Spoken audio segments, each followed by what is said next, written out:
নানুরে পাঁচশোয়া গ্রামে বিজেপির বিজয় উৎসবে জনজোয়ার। গ্রামবাসীরা সামিল হলেন মধ্যাহ্ন ভোজেও।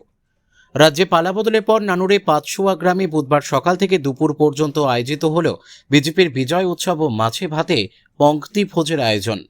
বিজেপি কর্মী সমর্থকদের পাশাপাশি এলাকার শতাধিক সাধারণ মানুষরাও এই মিছিলে অংশ নেন। বিজেপির এই বিজয় উৎসব ঘিরে ছিল উৎসবের আবহ।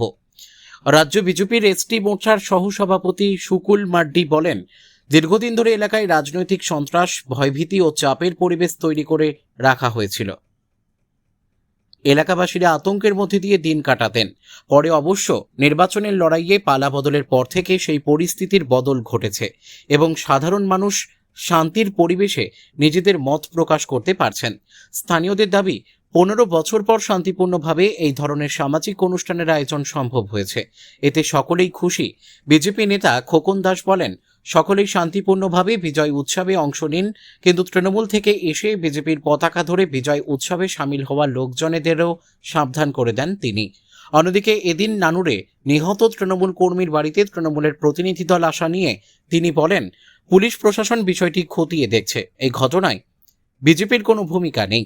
তৃণমূলের এক গোষ্ঠীর সঙ্গে অন্য গোষ্ঠীর সংঘর্ষের ফলেই এই ঘটনা বলে দাবি করেন। নানুর থেকে শুভদীপ গুইয়ের রিপোর্ট, বিগ নিউজ বাংলা। অসংখ্য মানুষ এই মিছিলে অংশ নিয়েছে, কি বার্তা দেবেন? আজকে দেখুন, মানুষ নিজের মনের ভাবটা প্রকাশ করতে পারছিল না। 2011 সালে যে সরকারটা এসেছিল, দিদি ভাইপোর সরকার, সেই সরকারের প্রতি মানুষ আকৃষ্ট হয়েছিল। ভীত সন্ত্রস্ত মানুষ কোনোদিন নিজের অধিকার এবং নিজের বার্তা পৌঁছাতে পারেনি, মানুষ তার অধিকারের কথা সামনে আনতে পারেনি। সেই সুবাদে আজ ভারতীয় জনতা পার্টি 2026-এ আসার পর তার ভাব প্রকাশ করার সুযোগ এসছে বলে আজ শুধু এখানে মিছিলটা দেখছেন, শুধু তাই নয়, সারা পশ্চিমবাংলায় 93% ভোট পেয়ে ভারতীয় জনতা পার্টিকে আশীর্বাদ করেছে মানুষ। আজ নানুরের তৃণমূলের ফ্যাক্ট ফাইন্ডিং টিম এসেছিল, সেখানে দিয়ে নাকি যারা তৃণমূল থেকে ঘর ছাড়া তাদের ঘরে ফেরাতে থানায় অভিযোগ জানাবেন বলছে। তৃণমূল থেকে দেখুন, যারা ঘর ছাড়া হয়েছে, বিজেপি তাতে দায়ী নয়। আপনারা জানেন 2011-র পর থেকে কেষ্ট বনাম কাজলের গোষ্ঠী ছিল, ওই গোষ্ঠীদ্বন্দ্বর কারণেই তারা ঘর ছেড়েছে। আমরা প্রমাণ করে দিয়েছি পশ্চিমবাংলায় 2026-এ আসার পর, নো সন্ত্রাস। আমরা বলে দিয়েছি কোনো সন্ত্রাস হবে না, সন্ত্রাস মুক্ত বাংলা আমরা গড়ব। সেই সুবাদে ভারতীয় জনতা পার্টির কোনো কার্যকর্তা যুক্ত নয়। মিছিলের পাশাপাশি এখানে যেটা বিজেপি নেতৃত্ব বলেছে যে মাছে ভাতে বাঙালি, সেটাও নাকি দেখা যাচ্ছে ব্যবস্থা করা হয়েছে। অবশ্যই আমাদের মাননীয় শ্রমিক ভট্টাচার্য, রাজ্যের যিনি প্রেসিডেন্ট আছেন, উনি যেদিনে রেজাল্ট আউট হয়েছে সেদিন থেকেই, ওই 4 তারিখের পর থেকেই উনি ঘোষণা করে দিয়েছেন, আমরা প্রত্যেকটা জায়গাতেই বিজয় মিছিলের সাথে সাথে মানুষকে মাছ ভাত খাওয়াবো। এবং শুধু মানুষকে নয়, তৃণমূলের নেতারাও যদি থাকে তাদেরকেও আপ্যায়ন করে আমরা মাছ ভাত খাওয়াবো। মাছে ভাতে বাঙালি, আপনি তো জানেন যে মাছে ভাতে বাঙালি খুব আনন্দপ্রিয় এবং সুখীপ্রিয়। তার জন্যই আজ মাছের ব্যবস্থা করা হয়েছে চারিদিকেই, শুধু এখানে নয়, সব জায়গাতেই। হ্যাঁ, সব জায়গাতেই মাছ ভাতের ব্যবস্থা করেছি। কারণ হচ্ছে আমাদের দলীয় সূত্রে এটা সম্প্রচারিত হয়েছে যে আমরা যে জায়গায় প্রোগ্রাম করি না কেন মাছ ভাতের ব্যবস্থা করব এবং দাপুটি তৃণমূল নেতা যারা আছে তাদেরকে আপ্যায়ন করব, আপ্যায়ন করে তাদেরকে খাওয়াবো। উনি যেমন বলতেন, মোটাবাবু গুড় বাতাসা খাওয়াবো, চরম চরম ঢাক বাজাবো, আমরা ঢাক বাজাবো না, আমরা মাছ ভাত খাওয়াবো। আগামী দিনে এলাকার উন্নয়নে কি ভাবনা চিন্তা রয়েছে? আগামী দিনে যে উন্নয়নের জোয়ার আমরা আনতে চলেছি, আমরা প্রথমেই বলেছিলাম 2026-এর আগে যে আমরা সোনার বাংলার লক্ষ্যে এই দলটাকে এগিয়ে নিয়ে যাব এবং মানুষের উন্নয়ন, এই যে তৃণমূলের আমাদের বোলপুরের মোটা দাদা বলেছিলেন উন্নয়ন দাঁড়িয়ে আছে, আমরা ওই দাঁড়িয়ে থাকাকে বিশ্বাস করি না। আমরা বিশ্বাস করি মানুষের হাতে নাতে কাজ করে দেখিয়ে, আমরা বিশ্বাস করি এই 100 দিনের কাজকে আগামী দিনে বাড়িয়ে, আমরা বিশ্বাস করি যে প্রকল্প আমাদের মোদিজি শুরু করেছেন, লক্ষ্মী ভাণ্ডারের জায়গায় যে অন্নপূর্ণা ভাণ্ডার, সেই 1500 টাকা থেকে আমরা 3000 করেছি, এটাই আমরা বিশ্বাস করি। আজকে এই বাহিরি পাঁচশোয়া গ্রামের ভারতীয় জনতা পার্টির কার্যকর্তা, কর্মী, সমর্থক এবং এখানকার আপামর সাধারণ মানুষ, বাংলায় যে পরিবর্তন, এই পরিবর্তনে সবাই বিজয় উৎসবে সামিল হয়েছিলেন এবং একে অপরের শুভেচ্ছা বিনিময় করেছেন এবং একটা মধ্যাহ্ন ভোজনের ব্যবস্থা হয়েছে। সেখানে গ্রামবাসী সকলেই এখানে এই মধ্যাহ্ন ভোজনে অংশগ্রহণ করেছেন। এই উৎসবে যে বাংলায় দীর্ঘদিন ধরে এবং এই 500 নানুর এই নানুর বিধানসভাতে যেভাবে সন্ত্রাসের মুখে মানুষকে পড়তে হয়েছে, যে ভয় ভীতি তৈরি করে দীর্ঘদিন ধরে রাজনীতির কায়েম করে রেখেছিল, তার থেকে মানুষ পরিত্রাণ পেয়েছে। পশ্চিমবঙ্গে ভারতীয় জনতা পার্টি সরকার গঠন হয়েছে, মানুষের মধ্যে ভয় আউট হয়েছে, ভরসা ইন হয়েছে। ভরসা যে বাংলায় সুশাসনের ভরসা, ভরসা আগামী দিনে মা বোনদের নিরাপদের ভরসা, ভরসা সরকারি সুযোগ সুবিধা এবং যে সমস্ত জনকল্যাণমূলক যোজনা যেখানে কাটমানি নেওয়া হতো সেখান থেকে আর কাটমানি নেওয়া হবে না। এখানে ডাইরেক্টলি মানুষ তার সুযোগ সুবিধা পাবে, তার ভরসা। এখানকার যুব সমাজ আগামী দিনে কর্মসংস্থান পাবে, তার ভরসা। সেই ভরসাতে সাধারণ মানুষ আজ রাস্তায় নেমে তারা বিজয় উৎসব করেছেন, একে অপরের সঙ্গে শুভেচ্ছা বিনিময় করেছেন। ভারতীয় জনতা পার্টি সরকারে আসাতে মানুষের মধ্যে খুশি এবং উল্লাসে মেতে উঠেছে। দাদা, আপনারা সরকারে এসেছেন, এই নানু বিধানসভা কেন্দ্র বরাবরই কিন্তু পিছিয়ে পড়া, মানে ডেভেলপমেন্টের দিক থেকে প্রথম চিন্তাভাবনাতে কী রয়েছে?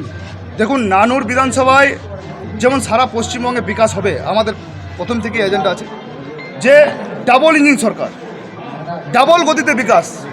আর সেই বিকাশে নানুর বিধানসভার কোনো গ্রাম, কোনো অঞ্চল বাদ যাবে না, সেখানেও বিকাশ হবে। এখানকার মানুষের জীবনের সমস্ত কিছু দিক থেকে তারা বিকাশের যে স্বাদ তারা সেটা উপলব্ধি করবে, এটা নিশ্চিত থাকুন। কীর্ণাহার, নানুর এই স্বাস্থ্যকেন্দ্রগুলো বাম আমলে হলেও তৃণমূলের আমলে ডেভেলপমেন্ট হয়নি, এইগুলো কি লক্ষ্য রয়েছে? প্রথম এখন লক্ষ্য আছে, এখন প্রশাসনিক কাজ ব্লক লেভেল থেকে এখন শুরু হয়নি। আমরা বিডিও সাহেবের সঙ্গে দেখা করব, সাক্ষাৎ করব এবং কিনাহারের হসপিটালে আমরা ভিজিটে যাব। সেখানকার যিনি পিএমএচ আছেন, ওখানকার যা পরিস্থিতি আছে সেই বিষয়ে আমরা দেখব। ওখানে যে সিট ক্যাপাসিটি আমি শুনেছি নাকি 20টা সিট ক্যাপাসিটি আছে, আমরা প্রপোজাল রাখবো সেখানে যাতে সিট ক্যাপাসিটি বাড়ানো হয়। আমরা প্রপোজাল রাখবো সেখানে যাতে স্বাস্থ্য যে পরিষেবাগুলো আছে তাতে তাদের ডেভেলপমেন্ট যে ইনস্ট্রুমেন্ট সেগুলো যাতে আসে তার ব্যবস্থা করতে হবে। সিটি স্ক্যান থেকে শুরু করে, এক্স রে মেশিন থেকে শুরু করে, ওখানকার বেডিং ব্যবস্থা থেকে শুরু করে মেডিসিন পর্যাপ্ত পরিমাণে থাকে, ডাক্তার পর্যাপ্ত পরিমাণে থাকে, সেই সমস্ত বিষয়ে আমরা সেখানে গিয়ে আমরা ভিজিটের মাধ্যমে আমরা সেখানে রাখবো এবং সেখানে কিনার হসপিটাল আগামী দিনে মানুষের সেবাস্থল হয়ে উঠবে এবং খুব সুন্দরভাবে মানুষ এখানে সেবা পাবে, এটা আমরা নিশ্চিত করতে পারব। দাদা, সন্তোষপুরে আজকে তৃণমূলের ফ্যাক্ট ফাইন্ডিং অনুসন্ধান তথ্য কমিটি আজকে এসেছে এবং ওই যে মারা গেছে তার বাড়িতেও গেছে, তারা এসপি অফিসেও দেখা করছে, এই বিষয়ে নিয়ে কী বলবেন? দেখুন, ওনারা যে অভিযোগ করছেন যে ভোট পরবর্তী হিংসা হয়েছে, আমরা তো নানুরে দেখতে পাচ্ছি না কোথায় ভোট পরবর্তী হিংসা হয়েছে। ভোট পরবর্তী হিংসা আমরা দেখেছি 2021-এ নানুর বিধানসভায় ভোট পরবর্তী হিংসায় হাজার হাজার লোককে গ্রাম ছাড়তে হয়েছে, হাজার হাজার লোকের ঘর বাড়ি লুটপাট হয়েছে, দোকান ঘর লুটপাট করেছে, মা বোনদের উপর ধর্ষণ হয়েছে, অনেক জনার গুরুতর আহত হয়েছে। তো এখন তো এই বিজেপি সরকার গঠন করার পরে ভোট পরবর্তী হিংসা কোথায়?